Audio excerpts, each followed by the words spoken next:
This is Net News Network headline news for Wednesday, May 25th, 2022. Well, as you've heard by now, yesterday a 18-year-old kid went into an elementary school in Texas and shot 19 students and 2 teachers. This is after he shot his own grandmother and fled the scene and wound up at the school. The kids were shot while being barricaded in a classroom. Police officers then shot the suspect and killed him. I think it's time to reevaluate the barricading kids in a classroom routine when stuff like this happens.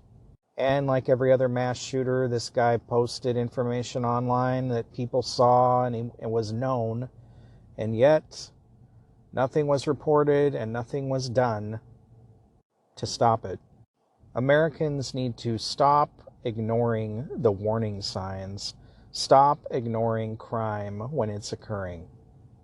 Do something, even if it's just calling somebody else to report it. Do something. Of course, all the Democrats are out calling for gun control, and this kid turned 18 2 days before the shooting and went and bought 2 rifles. Something has to change about that.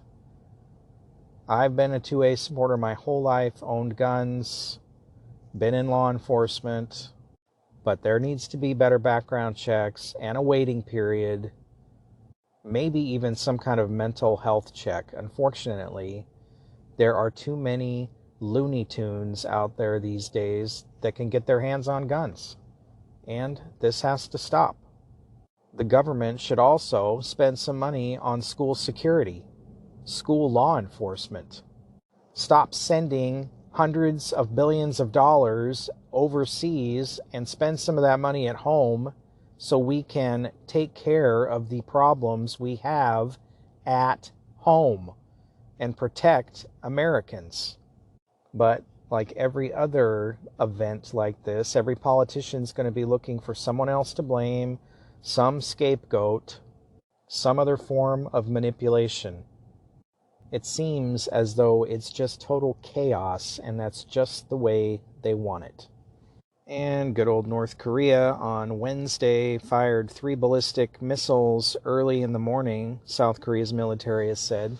Authorities in Seoul said the missiles were fired in the space of less than an hour from the Sunan area of Pyongyang.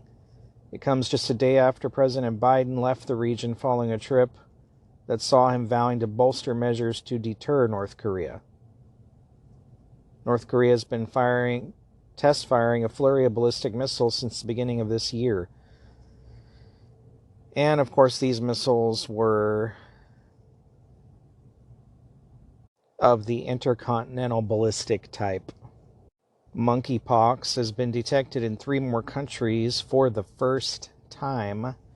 The United Arab Emirates, the Czech Republic, and Slovenia have all reported their first cases on Tuesday, joining 18 other countries to detect the virus outside its usual Africa base. The number is expected to rise further still, but experts say the overall risk to the general population remains low for now. Outbreaks of the virus have been found in Europe, Australia, and America.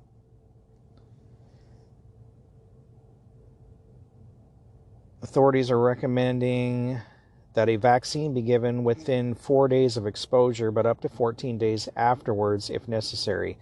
Anybody who's been vaccinated for smallpox, this will be mostly people 40 years and older, are safe, as the smallpox vaccine is effective against it.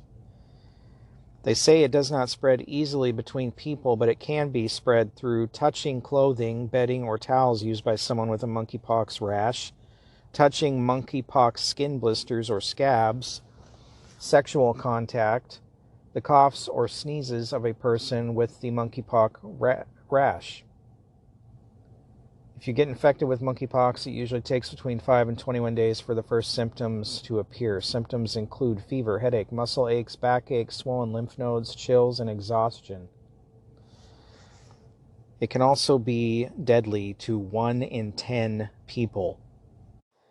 As I stated before, they coincidentally, or not so coincidentally, did a tabletop exercise of a very deadly biological pandemic last year, and the virus they chose for their tabletop exercise was monkeypox. Interesting. The United States recently reopened their embassy in the Ukraine, in the capital city of Kyiv. I'm not entirely sure why you would open an embassy during a war, but okay. So now, plans to send American forces back into the Ukrainian capital of Kyiv are being considered for the protection of the U.S. Embassy, said the chairman of the Joint Chiefs of Staff, Mark Milley, to reporters at the Pentagon on Monday. Some of the things that may have been out there in the media, those are planning efforts that are underway at a relatively low level, Milley told reporters.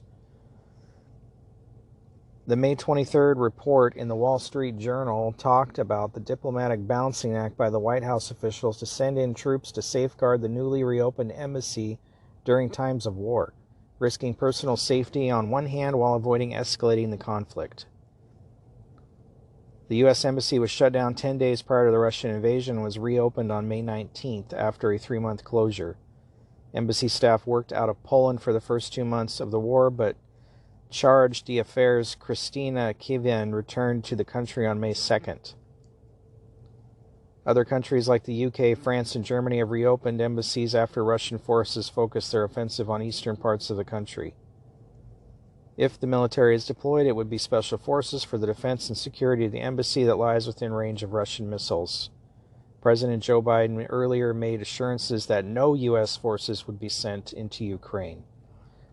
No U.S. forces should be sent into Ukraine. And there's no reason for those embassies to be open in the middle of a war. This would be a direct provocation to Russia. You can guarantee that. This has been Net News Network Headline News. For more, visit netnewsnetwork.net. Thanks for listening.